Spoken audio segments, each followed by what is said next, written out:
Allô, allô, bonjour à tous, j'espère que vous allez bien et que vous passez tous une belle journée, un bon début de semaine. Alors, dans cette vidéo, je vais essentiellement parler de notre propre souveraineté et de l'importance de l'alignement, de l'alignement qu'on a en soi-même, pour soi-même. Parce que j'entends énormément de personnes, surtout là ces dernières semaines, énormément de personnes qui parlent de ne pas avoir de choix lorsque elles font des choses qui sont en opposition avec leurs valeurs. Je vais juste pousser un petit peu ça. Tac. Oui. Excusez-moi, je règle en même temps. Oui. Quand, des personnes qui sont en opposition avec leurs valeurs et qui disent ah mais de toute façon tu sais j'ai pas le choix. Je fais ça mais je n'ai pas le choix. Et je vous avoue, c'est quelque chose que j'entends de plus en plus et, et qui me dérange. Alors, je sais pas pourquoi, il y a une différence de... Ok, c'est pas grave. Donc, je continue, c'est pas grave, parce qu'il y a l'image, en fait, qui change d'intensité, je sais pas pourquoi. Mais on continue.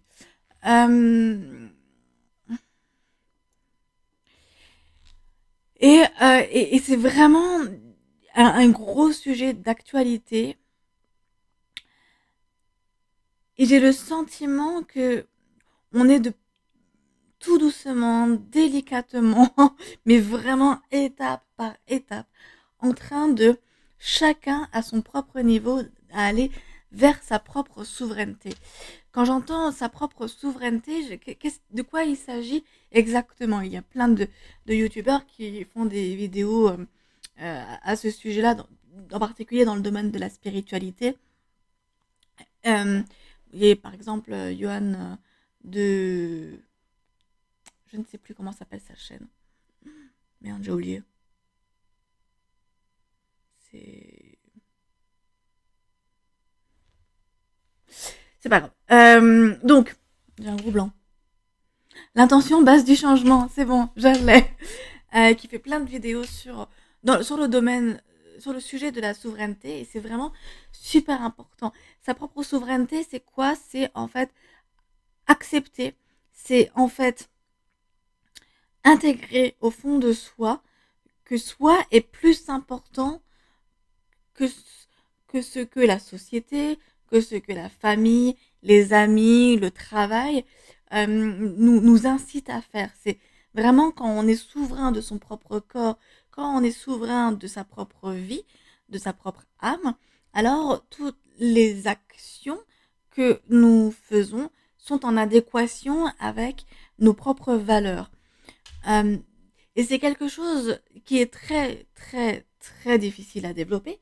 Clairement, c'est un travail de plusieurs années, je pense.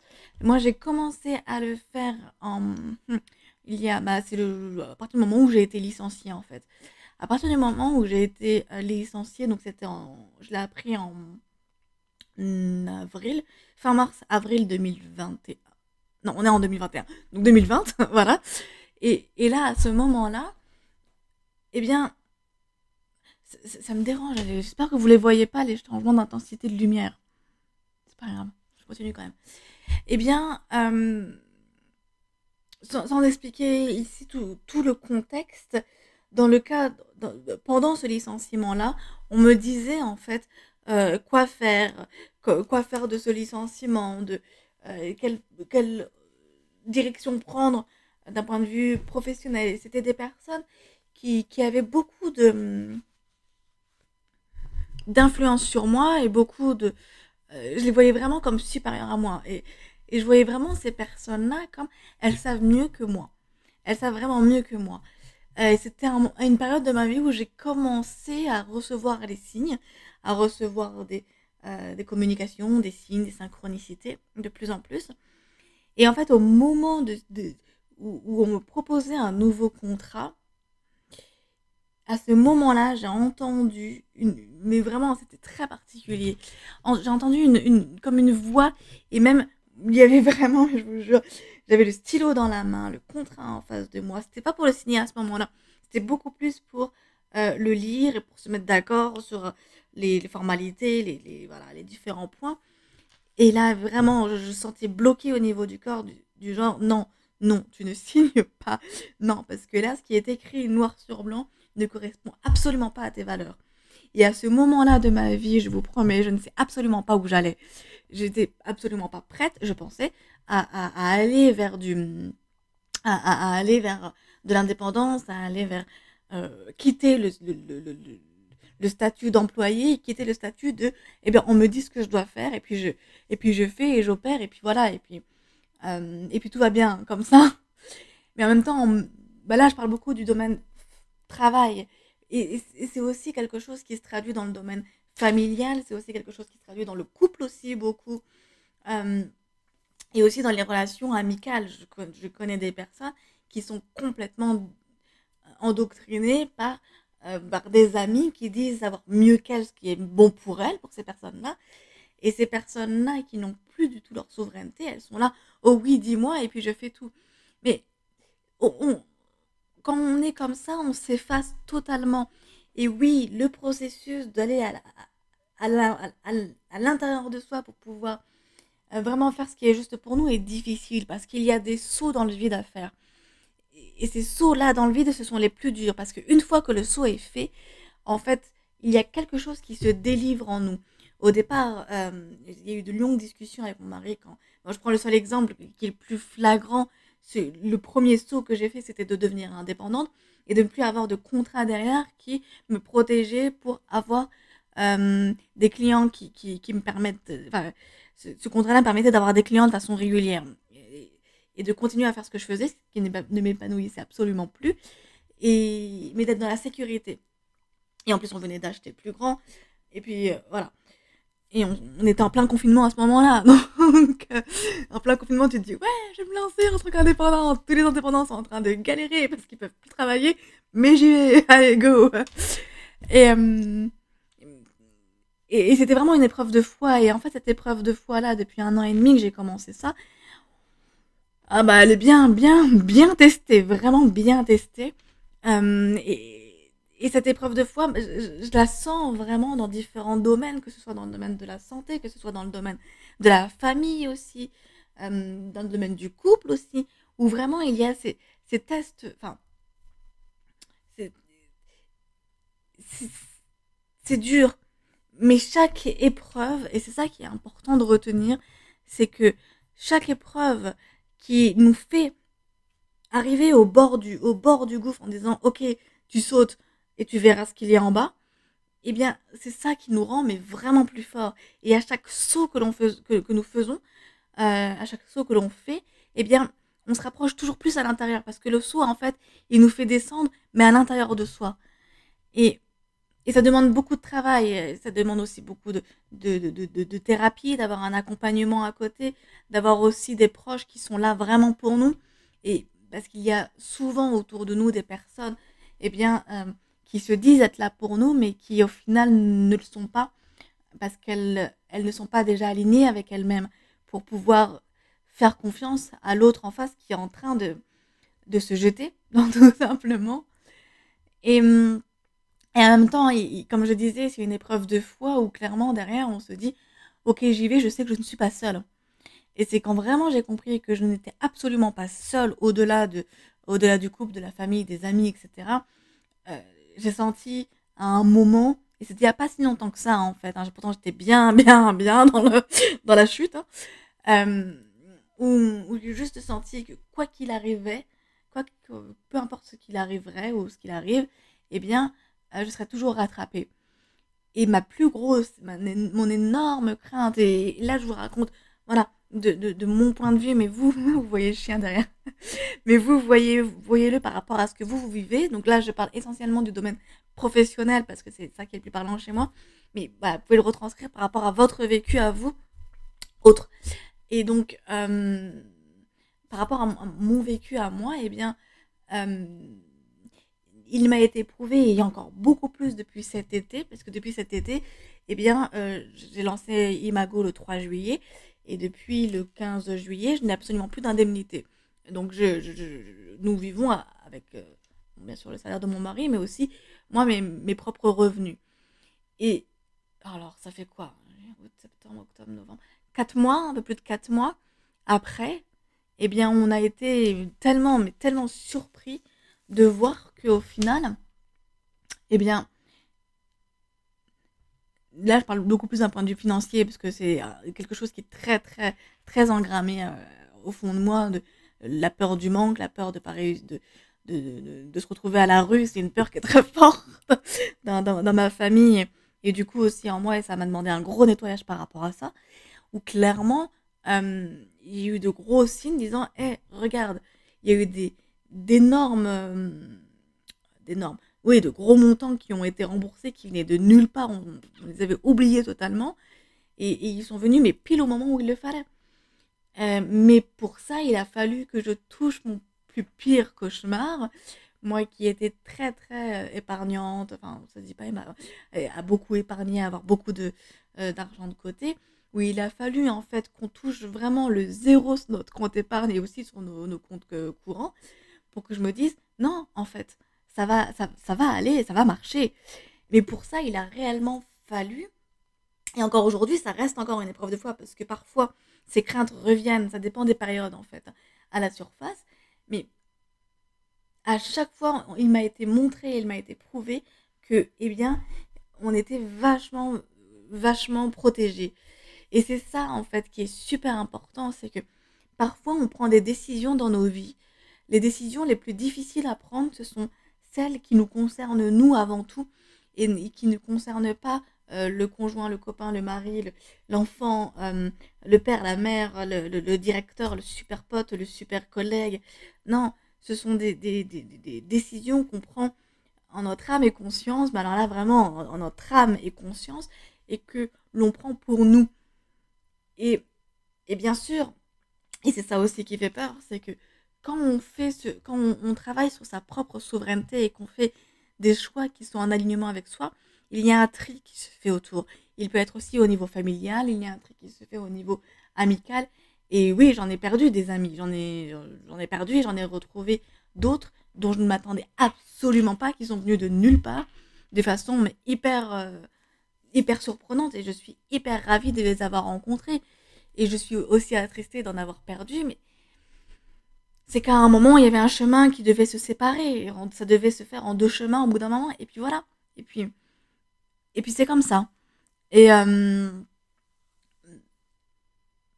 mais comment on arrive justement à cet alignement, c'est déjà savoir qui nous sommes. C'est déjà connais-toi toi-même et tu connaîtras les dieux et l'univers. Oui, c'est ça la phrase de Sénèque. Et tu vois, c'est déjà aller au fond de soi et être sans filtre vis-à-vis de soi.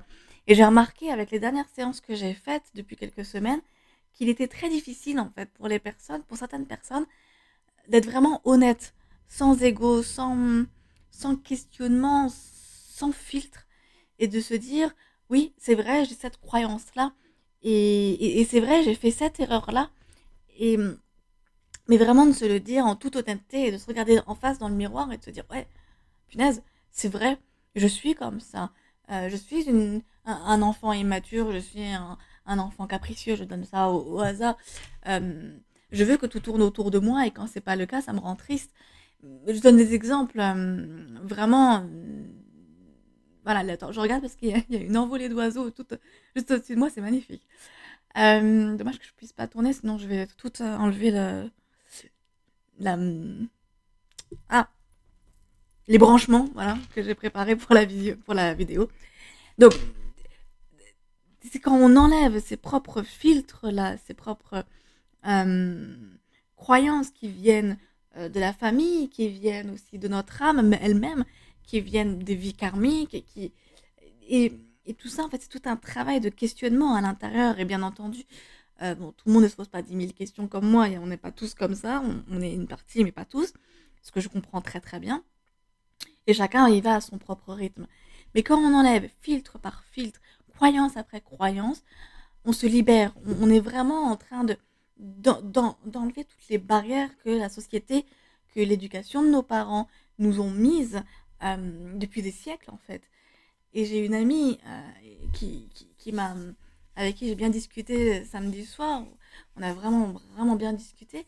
Et elle m'a fait reprendre conscience d'un point que j'avais oublié, c'était que les, nos parents ont eu une éducation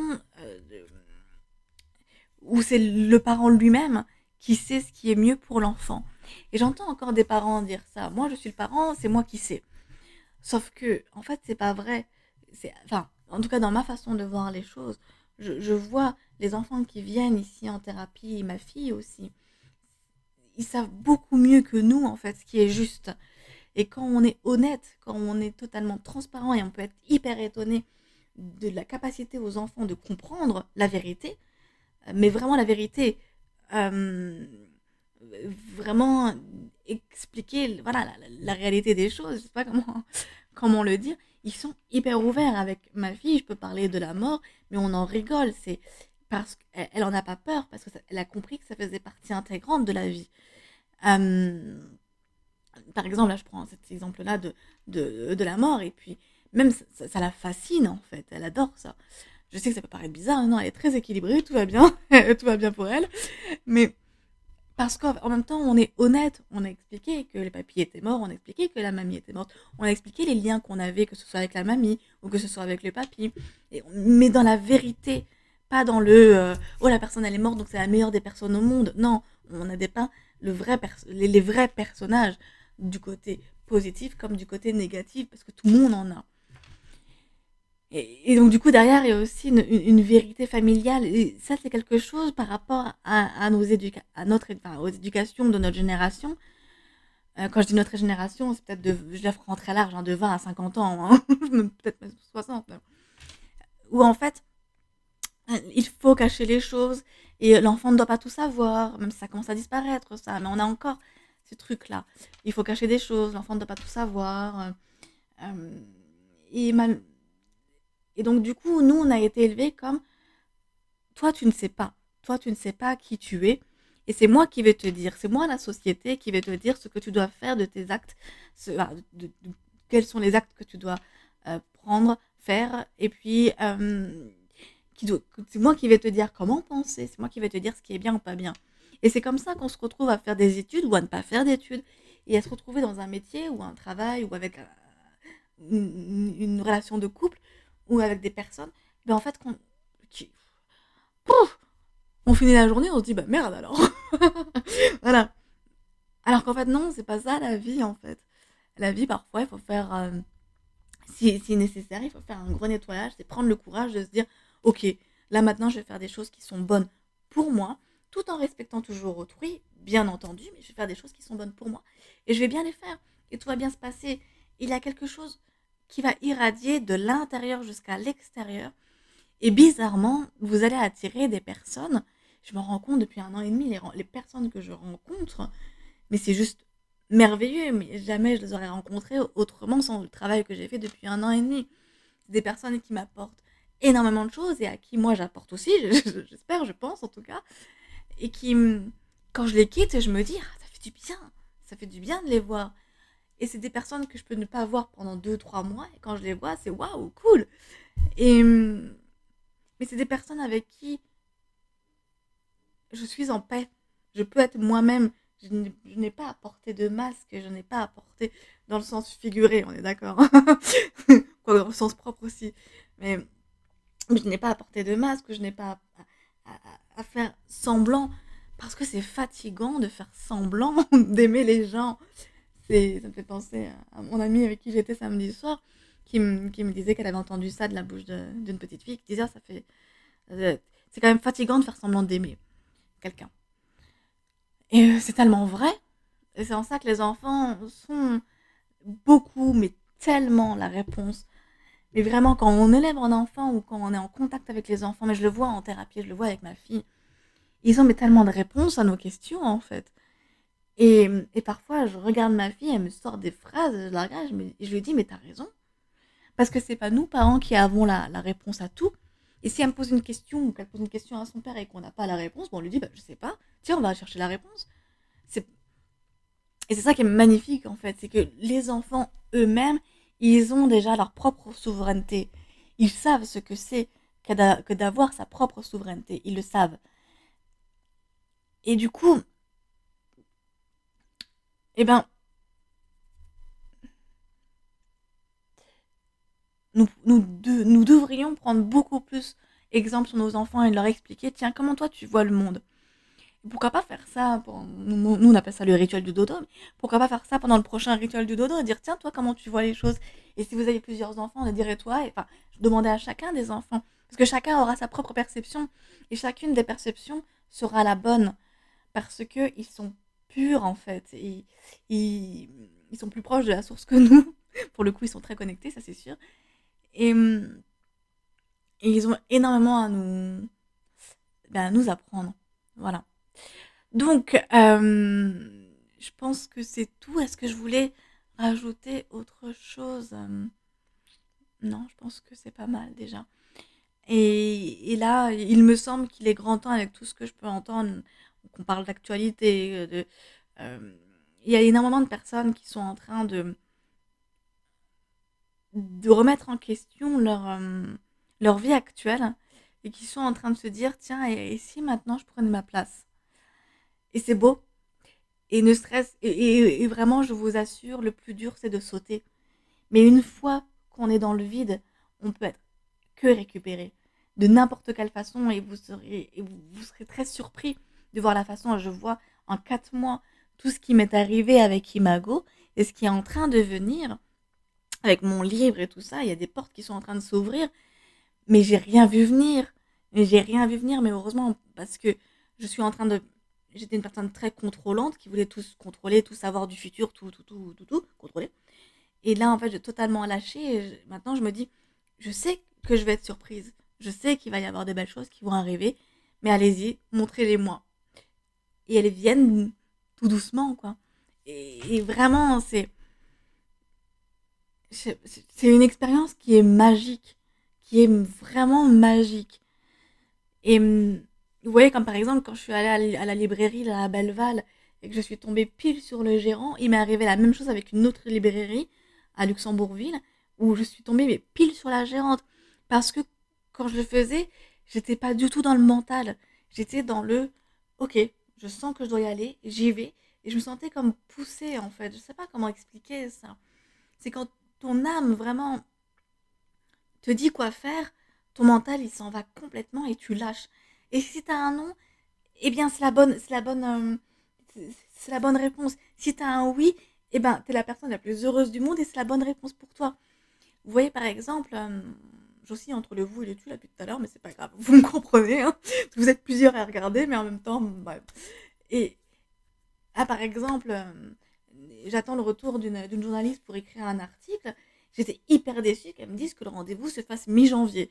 Pour moi, qui suis hyper impatiente, qui veut tout faire toute seule, ben j'ai pris sur moi en disant, ok, eh bien, à cette date-là, ce sera exactement le bon moment.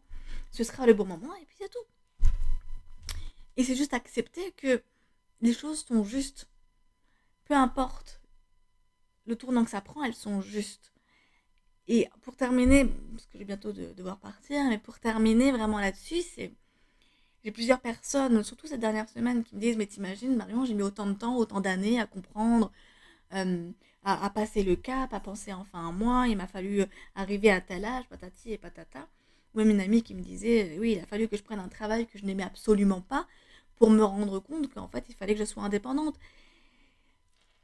Mais derrière, quand on a ce genre de raisonnement, déjà c'est très négatif, donc on attire le négatif, mais en plus de ça, on se juge, on se juge, et c'est pas bon en fait, parce que ça veut dire qu'on n'est pas en bienveillance avec soi-même.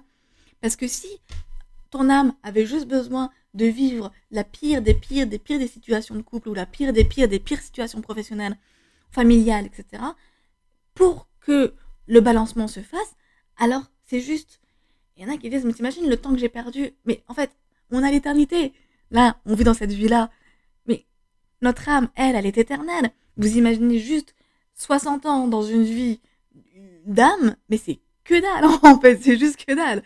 Donc, donc non, il n'y a jamais de temps perdu. Jamais. Et si on passe sa vie à se tromper de chemin et à être malheureux, c'est une expérience. Mais en fait, là, je suis en train de quitter le sujet de la souveraineté, mais bon, je pense que vous me suivez quand même, j'espère. Mais, mais ça reste quand même une expérience, ça reste une expérience de vie. Et une fois que le corps meurt, l'âme, elle remonte et elle fait son bilan. Et après, elle va se réincarner dans d'autres choses. Et voilà, je vois que l'heure avance, il va falloir que j'y aille. Mais c'est ça qui est vraiment important et primordial. C'est être dans la bienveillance et d'aller là au fond, de se sentir poussé, de se sentir guidé et de savoir que ce qu'on fait, c'est d'abord juste pour soi. D'abord pour soi. Je parle pas d'égoïsme non plus, je parle pas de laisser son gamin seul parce que nous on veut aller faire la fiesta ou peu importe, j'en sais rien, c'est un exemple bidon que je viens de donner, mais je pense que vous avez compris. C'est que aussi, quand on fait les choses pour quelqu'un, c'est bon d'être dans la générosité, surtout que Noël arrive, là c'est clairement la période de la générosité et du don de soi aussi. Eh bien, c'est clairement quand on fait quelque chose dans la générosité, dans le don, qu'on le fasse pour les bonnes raisons aussi. Voilà. Avec sa propre souveraineté à soi. Voilà. J'espère en tout cas que cette vidéo vous a plu. J'espère que c'est plus clair. Plus clair par rapport à quoi? Je ne sais pas, mais j'avais envie de dire ça. N'hésitez pas à mettre un petit pouce si vous avez aimé. N'hésitez pas à partager autour de vous aussi. Si vous voulez aussi, vous pouvez vous abonner à la chaîne parce que je vais pas forcément mettre les notifications. Là, par exemple, je vais mettre la vidéo en ligne lundi soir. On est lundi 22 en soirée, mais je ferai la publicité, le partage sur les réseaux sociaux seulement à partir de demain, je pense. Voilà. Donc n'hésitez pas à vous abonner pour avoir les notifications. Et puis plus il y a d'abonnés, plus il y a de likes. Et plus aussi ma vidéo est visualisée, visible du moins sur YouTube. Voilà. Donc je vous fais de gros bisous. Merci en tout cas pour tout et je vous dis à très bientôt. Ciao ciao.